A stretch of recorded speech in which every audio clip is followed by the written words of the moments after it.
Somehow we equate worrying as caring. Oh, let's talk about this. And loving someone. Honestly, if you care about someone, then you are bound to worry about the person, right? That was sarcasm.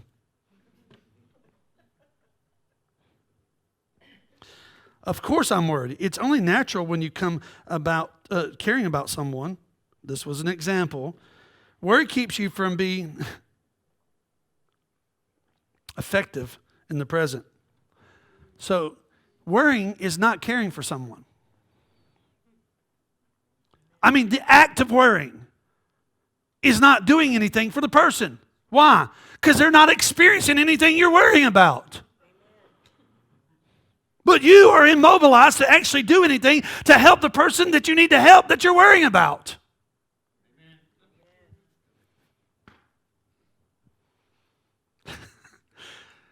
I'm going to sit here and worry. I'm going to worry. I'm going to worry. I'm going to worry. I'm going to worry. I'm going to worry. Have you ever worried about something and you found out the person you was worrying about, they were out there having a good time? You sat there and you just made yourself sick all night long, and then you talked to one of your kids that stayed out all night long. They had the time of their life. You're like, worried about this, worried about that, worried about this.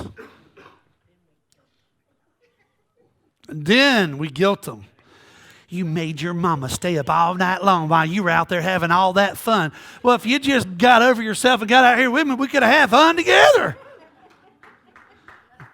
But all your worrying didn't do nothing but give you stomach ulcers, and I had a great time. Now you're going to make me feel guilty because you worried all night? I ain't succumbing to your manipulation anymore, woman or man. Being alive in 1929. What happened in 1929? Great Depression started. So do you think those people were worrying? Yeah, food, economy, problems. Were they worrying? Yes. It affected some of them the rest of their days. How do you know that? That's where we get the terminology hoarders.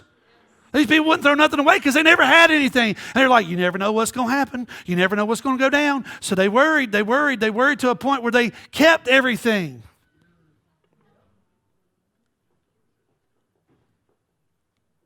Right? Let me ask you something. How many years ago was that? 92 years ago. It's 2021. Let me ask you this. Did their worrying change where we are now? No. Really? Are you sure? What about the guys in the Civil War?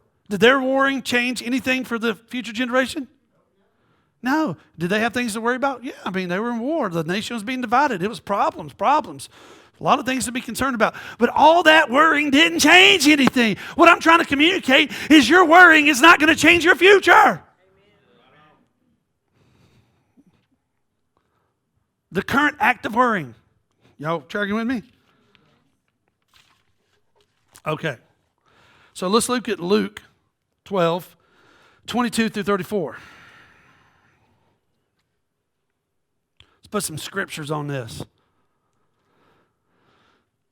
I've been reading through this all week. Then he said to his disciples, therefore I say to you, do not. Well, shuckins. Who's saying this? Do not worry about your life, what you will eat, nor about the body, what you what? Now that, I've not had, to be honest, I've never had to worry about that because I had a good dad. But if I did have to worry about it, it wouldn't change it. Worrying about it's not going to put clothes on my back. Getting up and doing something about it's going to put clothes on my back. He said to his disciples, therefore I say, do not worry about your life or what you eat, where you drink. Next verse. Life is more than what? The body is more than. Some of the biggest arguments that we've ever gotten to is where we're going to go eat.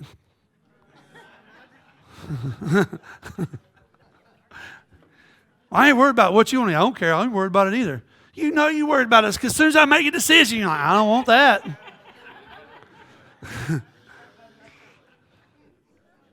What do you want? I don't know, but Life is more than food, and the body is more than clothing. What Jesus is trying to do is get us down to the basics of shelter, clothes, and food. And he's like, look, don't worry about those things. Well, we live in America. We don't worry about those things. No, we worry about if the internet's not going to work, if the traffic's going to be bad. We worry about stuff that inconveniences our life. We don't worry about what we're going to eat and put on. Most of us don't.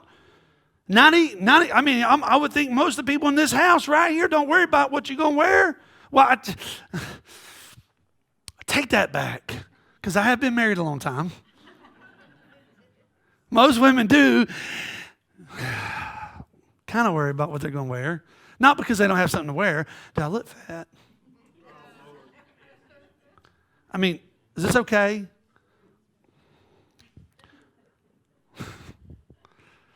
But honestly, we don't live in where I just got pictures from Pastor Francis from South Africa just yesterday, where he fed, our 175 to 150 kids there.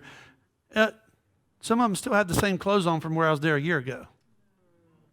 Anybody got that problem? No. It's not a reality to you. You don't live there. Nobody got up this morning thinking, what am I going to eat? You're going to get something to eat. So Jesus is like, look, life is more than this. But we're not in those third world kind of conditions, so we're not conditioned to have to worry like that. No, what I said is we worry about stuff that we have no control over. Or even things we have control over that paralyze us from taking action. Are y'all tracking with me? Okay, good. We're just going to keep moving on with this passage, next verse. This is good. Consider the ravens, for they neither sow nor reap, which neither have storehouse nor barn. God feeds them. How much more value are you than the birds? Next verse. And which of you by worrying can add the cubits about the length of a mountain? Basically say cubits about from here to here. How many can add to a statue? Meaning, can you add any more height to your life by worrying? Are you going to add any more things to your life by worrying? No, worrying is part of fear. And fear will destroy you. Fear has torment. Fear has torment. So if you worry, you are actually in fear.